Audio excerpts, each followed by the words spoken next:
I'll ask that. There she is. Hi. Wow, look at that time. I'd say yeah. Natural All right, everybody ready? Yes. Thank you. Yeah. Welcome, Welcome. ladies and gentlemen, Thank you. to our final workshop. We apologize that it got pushed back. Obviously, it's kind of crazy with the snow day or snow days last week. So we all hope you enjoyed your spring break and short winter break after that. The snow days off. So today we're going to be going over some general business tips or presentation tips and tricks, as well as some ideas for how to format your presentation for the competition, which is coming up really quickly. So, yeah. So as you guys can probably know, it's really hard to put your business into words and like present it to everybody to make them understand that your business is having an effect into this into the company into the audience. So it is good to use visual presentations such as Prezi, PowerPoint, and keynotes if you have a MacBook.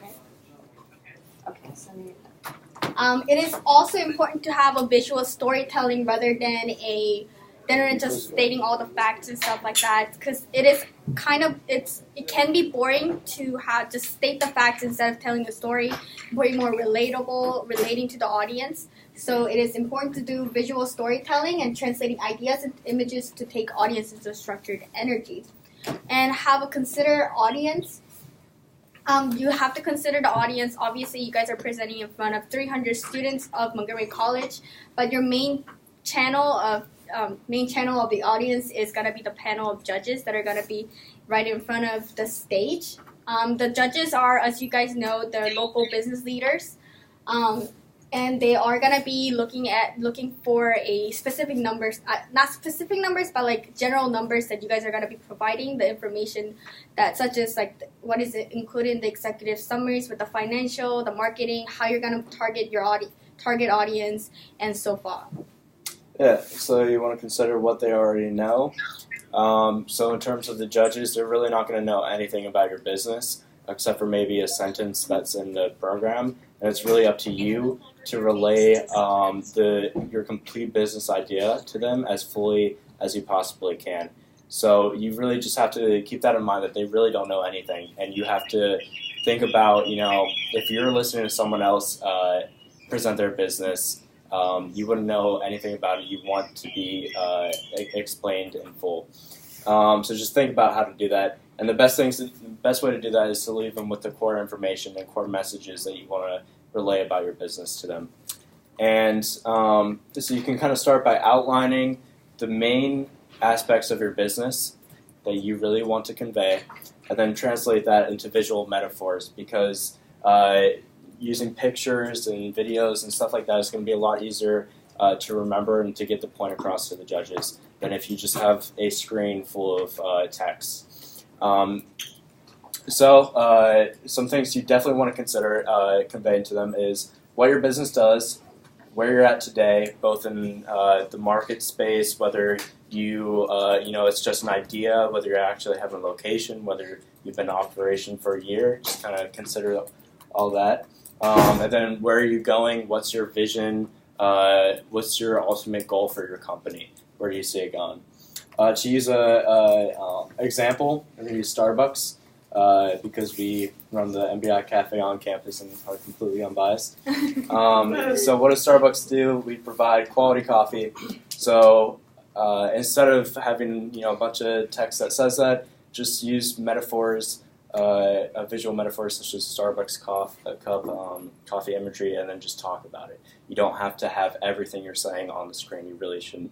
Where are you today? So they started in Seattle, Washington, with only one location. So I have a map of Seattle and maybe a location. Where are you going? What's your vision? What's your ultimate goal? They want to be an international brand, so they use a world map, arrows pointing across the world. Just stuff like that. It sounds simple, but you really want to keep that in mind because it makes a presentation much more effective. It's the third most important thing is the structure of it.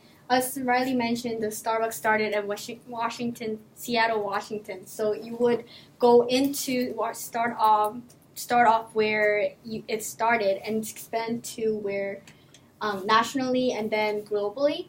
It wouldn't make sense to go global, national, and then or vice versa, or like really weird format because it wouldn't like the audience would not understand like what concept you're trying to persuade like to show to the audience and where you started and what your progress is as well as what your outcome or the goal that you're trying to achieve. So it is really important to have a clear structure.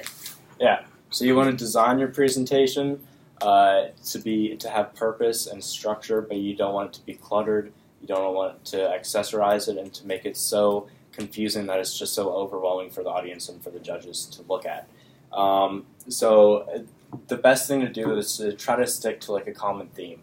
Think about a theme that you want both in colors and text and all that for your presentation and try to stick to it throughout. So you're not super cluttered in one side and then there's nothing in the other one. And we're going to go into how to prepare the presentations. So number one is the think billboard. So when you guys pass by the billboard, you're going really fast and you just want to have that stick.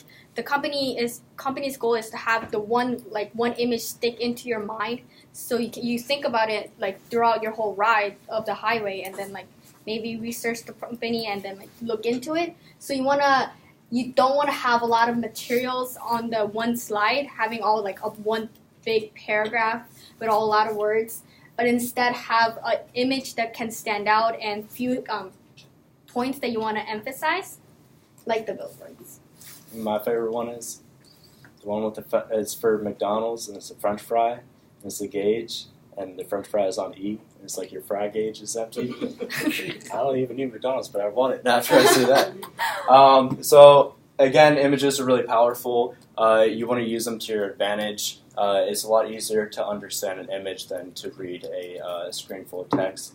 And I think probably a good rule of thumb is to stick to no more than 5 bullet points in a presentation or in one slide, and then have each of those bullet points be one line each. Otherwise, if you go past that, it gets a little overwhelming. I think there's a specific term for that. I know you told us that in Business 101. Do you have it? Okay. No? Okay. Okay, the third is the typography. So in those slides, let's say you have 3 bullet points or the 5 bullet points that you have stated that is simple, but you want to, they're in the 5 statements that you make in a slide, you want to emphasize a point, like McDonald's fries. You will bold like McDonald's if you want to have the audience capture audience attention into that word because it's your company's name. If you guys notice in our emails, we would bold and underline and italicize and make the fonts bigger in like the important dates and important locations, so you guys like capture the audience attention. So you want to change it up, like make it less boring with different fonts, different styles, and like different characteristics. Just as important or useful to use are symbols. We use that a lot in our presentations that we do through Enactus. That helps add to a common theme, especially if you're trying to convey something like good or bad. If you instead of talking about how good something was or how bad it was, you can use a simple symbol like a thumbs up or a plus sign, and then for something bad, a thumbs down or a minus sign. Something simple like that, it really adds to a theme that you can use and just go back to the main ideas throughout your presentation. It's why emojis are so popular. They're easy to use, so what words can convey, pictures can, and symbols can. And the information is beautiful. Like you guys have, I bet you guys have a lot of data. Like you guys perform a lot of surveys to reach your target audience. So instead of just putting the numbers that say out of 350 people, 75% of them told me that they want this kind of product. Instead of saying that, have a pie chart, like a pie. Everybody likes pie. So you guys just have the pie chart, and it looks more official. It looks more I don't know, delicious. And there are a lot of resources that provide this resources such as Tableau.com and Pictochart.com. Excel, the Microsoft Excel and Word also has this program within themselves. And if you guys need more help, just reach out to any of us. Pictochart and Prezi can do infographics. So those are really good, meaningful ways to show data. And in the emails that we send out tonight, I think we already sent out too, we provide some sources that you can use to, like, such as those, to make those graphs. So you want to keep the structure visual. Again, you just want to kind of keep to a theme, keep it structured, not too cluttered. Just try to keep it really simple and convey the main points of your business.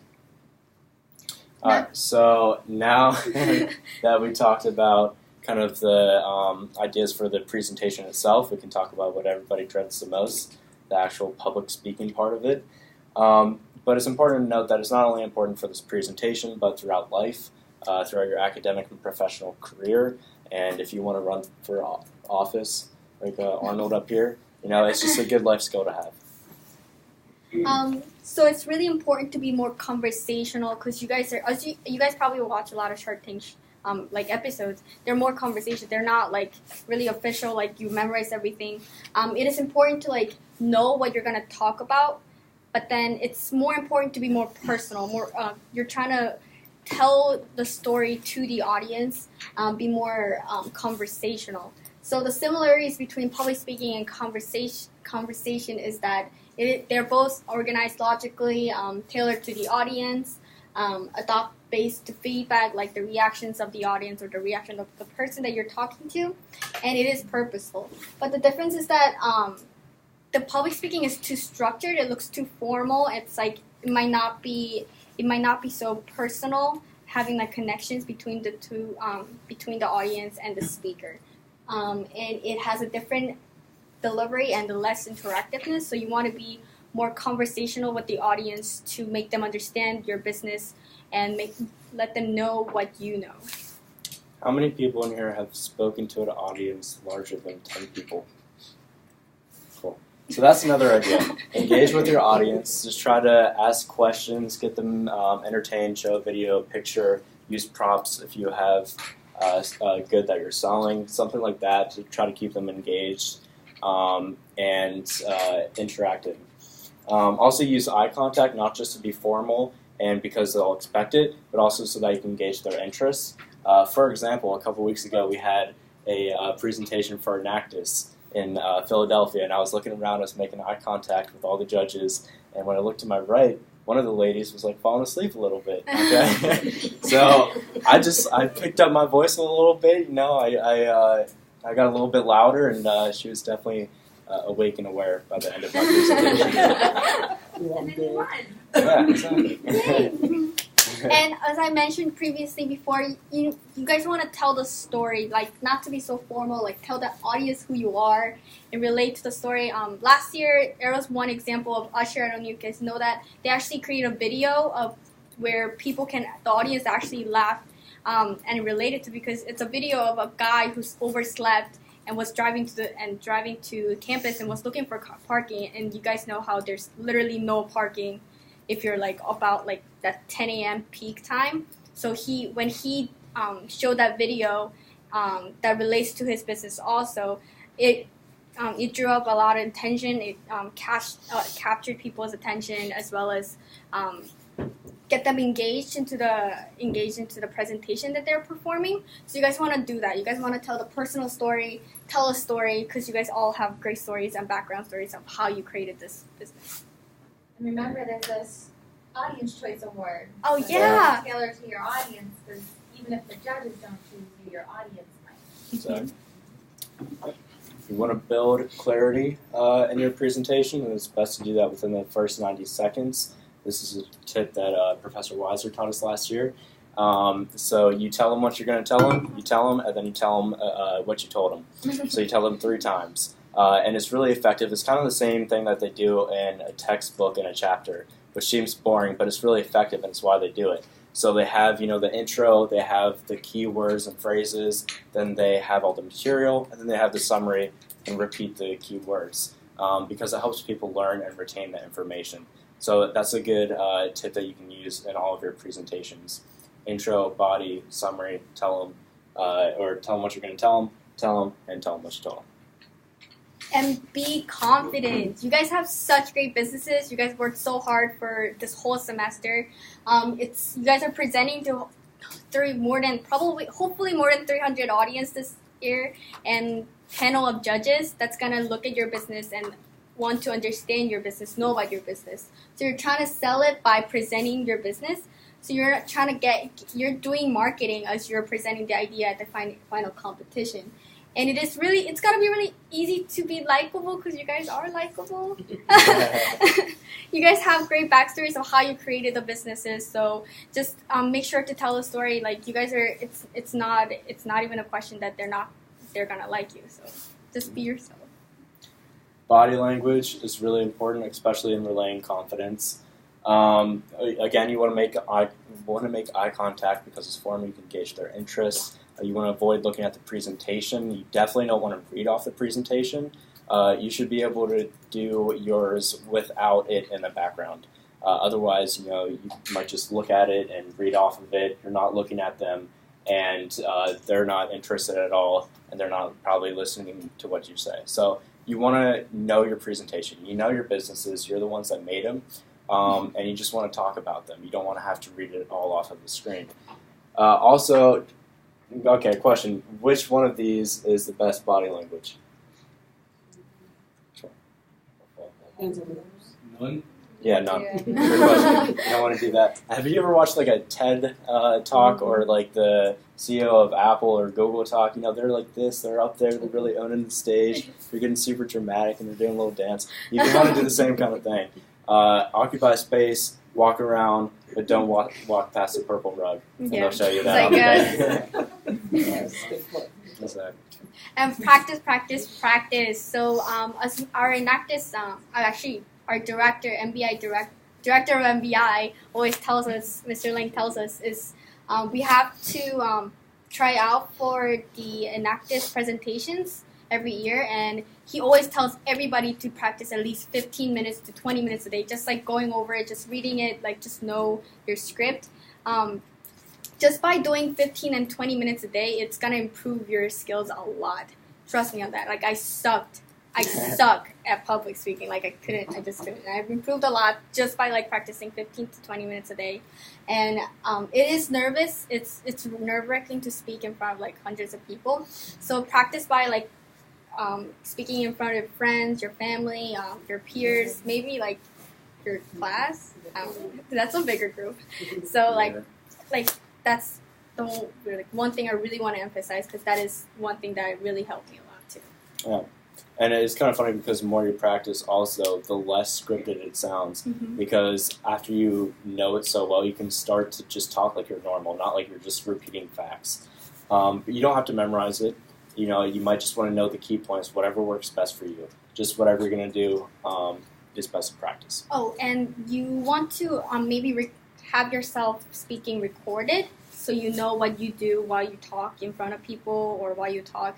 Maybe stand in front of a mirror so you know what gestures you make, what posture you should have for the presentation.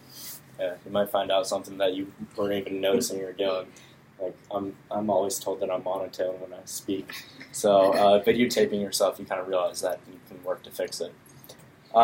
So you want to remember that you are presenting to a panel of judges, which may be nerve-wracking, but it's good. It's a good opportunity for you guys to learn, and you just want to make sure that you're ready.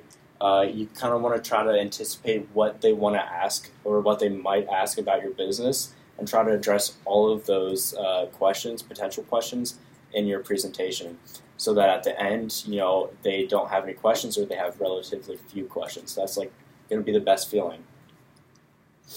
And you guys already know what they're gonna look for. You guys have the judge evaluation form from orientation. I mean, if you guys still need them, we can all attach it in the email, the recap email today.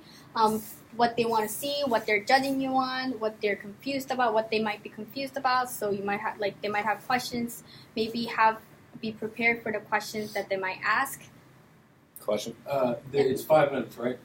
Yes. 5 minutes. And then you have get the 2 4-minute warning, and then. Mm-hmm. Okay. and then you have 2 minutes of judge asking questions.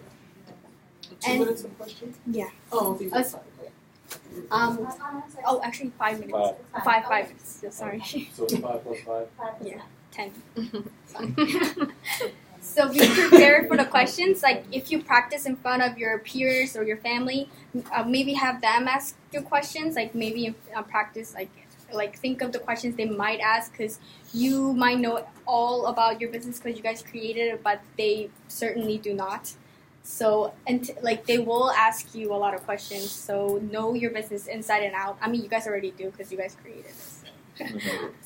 A good thing to definitely keep in mind when you go up there, especially for the Q&A, is like the numbers that you have for your businesses, especially if you talk about them in presentation. A lot of times they'll ask about the numbers, so just know them so you don't get mixed up. But yeah, you guys ready? Any questions? Yeah. Or what are your questions? Yes. 2 questions. The first one is, a lot of times on Shark Tank they'll say like good evening sharks or good morning sharks. Are they called raptors or are we calling them judges? Oh, Judges. Yeah, we're going to be a little bit more formal. Clarify, they are not going to be what you see on Shark Tank. They're here to support an educational program that's being run by students, and they will not be attacking you in a manner you might see on TV. They're really nice. Maybe if you do so good, that's And then the second one is, obviously, like you guys have a